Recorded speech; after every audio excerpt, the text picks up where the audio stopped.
Hey there everyone, this is Matt for Creative Reviews. Today we're going to be taking a look at the iPad Pro, but specifically we're actually going to be talking about this in relation to the iPad Air 2 because this is its natural successor. If you know that there has been one iPad Air, there has been a second iPad Air, the iPad Air 2, which was thinner than the iPad Air 1, and then there was the iPad Pro. And they were all released a year apart from one another. The iPad Air was released, then the iPad Air 2 was released, and then the iPad Air was also available at the same time.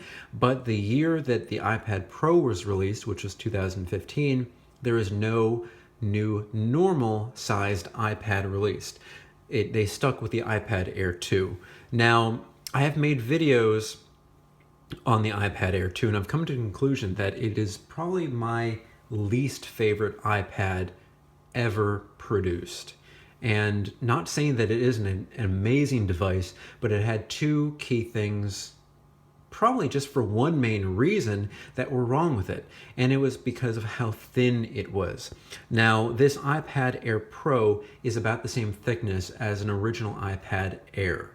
Not the first generation original iPad, the first generation iPad Air. If you can see here, this is about how thick it is. I don't have an iPad Air 2 because I got rid of it to compare it to, but trust me when I say that this is thicker than the iPad Air 2.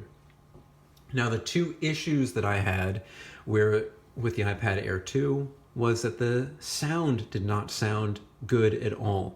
And a lot of the time, if you jacked it up all the way to the highest volume setting, it would sound very tinny and it would actually vibrate the unit where it didn't actually sound good. It was having trouble putting out a loud enough sound and compensating with how thin it was, because the iPad Air, the original one, it sounded good and it had more robust sound. So the iPad Air 2 successor fixes that. Again, it's a much bigger unit and they have made it the same thickness as the iPad Air, but it sounds great. You have speaker grills here, here, and then here and here.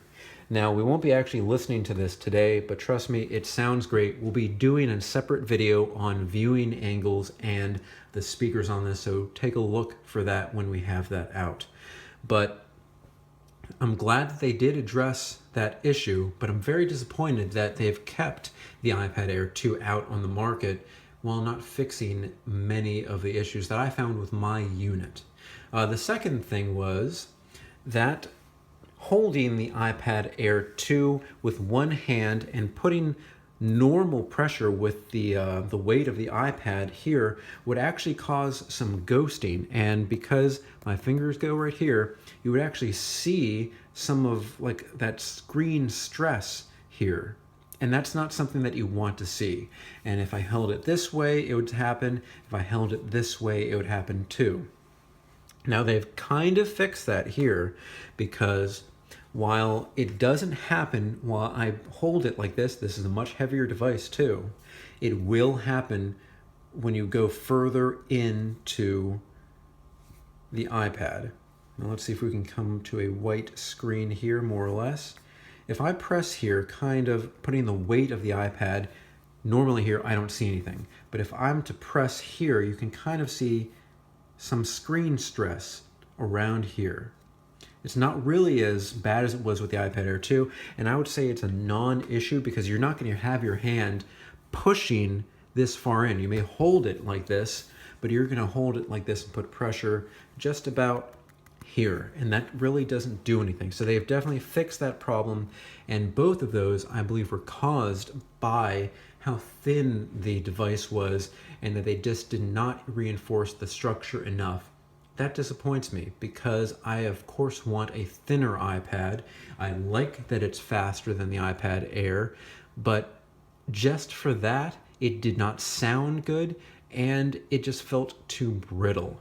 So I hope that they do something different with the iPad Air 3. I hope it doesn't take a full year for it to come out, but if you're looking and if you've had the same issues that I had with my unit of the iPad Air 2, they have been addressed in a way with the iPad Pro. Of course, it's a much bigger device. It is more expensive, But I am very happy with this device.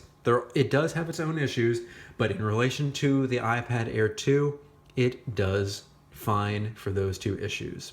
All right, thank you so much for watching. This has been Matt. We've been comparing the iPad Air 2 to its kind of successor, the iPad Pro. Find us on Facebook, Twitter, Beam, and Instagram. Subscribe to us on YouTube on Creative Reviews and 5149 Media. We do have a GoFundMe page set up. We'd appreciate all donations because we rely on our own funds. Thank you so much for watching again. See you guys next time.